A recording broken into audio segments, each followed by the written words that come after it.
This video is a second part of previous one. So if you don't know about the first one, link is on the description, please go through it.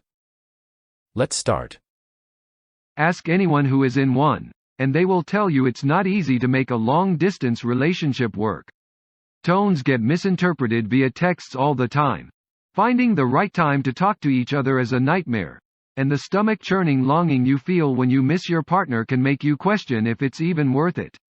Sure, there are challenges, but if a dating coach who gives long-distance relationship advice regularly says it's possible, plus, there are two ways to look at that statistic we mentioned above.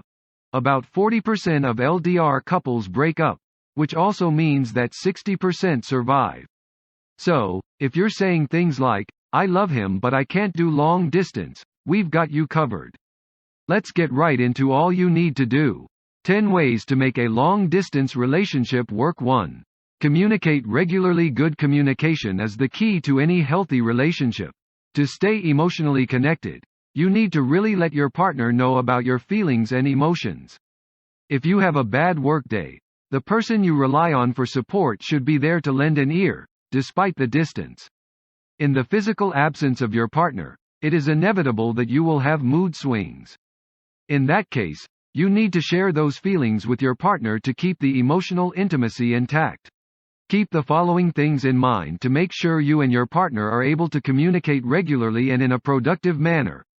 6. Don't shy away from sexting. Let's pick up where we left off at the previous point. As we saw at the beginning of the article, lack of physical intimacy is usually the biggest issue couples who are not in the same location have to contend with. Though it's not quite as good as the real thing, sexting can satisfy that itch, at least for a little while. There are far too many long-distance apps that can make something like this a lot more accessible, but you don't even really need one. You've already got the messaging apps on your phone. All you've got to do is get typing or hit video call and put your inhibitions aside. Just make sure you're not connected to public Wi-Fi when you do. Oh, and use protection.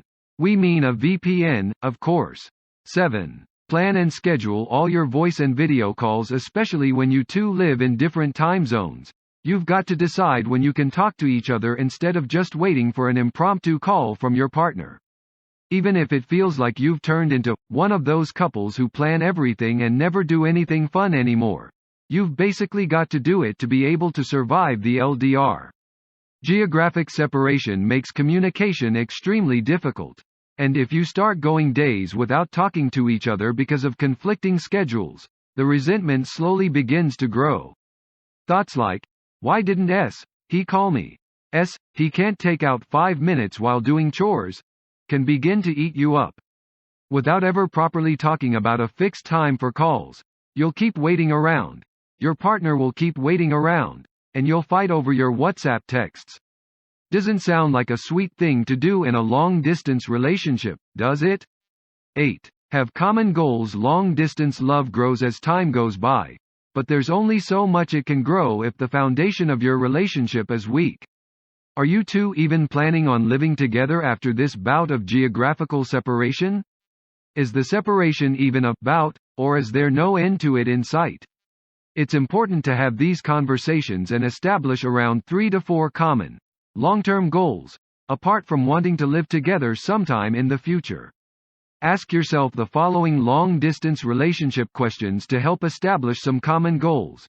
We eventually plan on living together, but where would we like that to happen? Do we see kids in our future?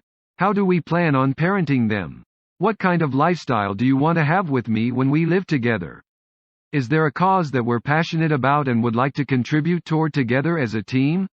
What short-term goals should we set for ourselves to be able to make sure that we meet our long-term common goal? 9. Get creative with the dates. According to research, 24% of Internet users with recent dating experience have used the Internet to maintain an LDR.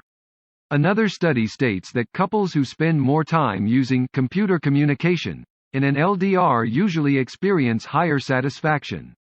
So, despite not being in the same place, there are a whole host of ways you can have interesting conversations and find activities to bond over. You usually do things in such a relationship that you wouldn't do if you two were in the same city. Whether it's constant video calls or sending short videos to each other and communicating more often, these little things can make all the difference. Since the spark is always there, it's always possible to make an LDR work even with a time difference, says Gitarsh. Here are a bunch of ideas for some sweet things to do in a long-distance relationship. Schedule a video call date, and order your care package on your date. Spend time on a video call trying to learn a new skill: dancing, cooking, yoga. Stay connected with each other while you're both doing your respective chores. Make art together while on a video call. Make the same meal and have dinner together. Binge watch your favorite TV show. 10. Be empathetic. Sometimes if a person is having a boring weekend at home and finds out the long-distance partner is having a great time with friends without them, they get upset, which could even start a fight. One of the biggest problems I have seen is how young companions let the FOMO get to them. They assume their partner is out there having the time of their life without them, and they end up overthinking it for hours. It's vital to not let that get to you. Instead of feeling left out and starting an argument over it, or getting upset at your counterpart for being a Debbie Downer just because you're having fun without them, practice empathy in your relationship. Try to understand where your partner is coming from and why they could possibly be sad. Put yourself in their shoes and try to look at the situation objectively.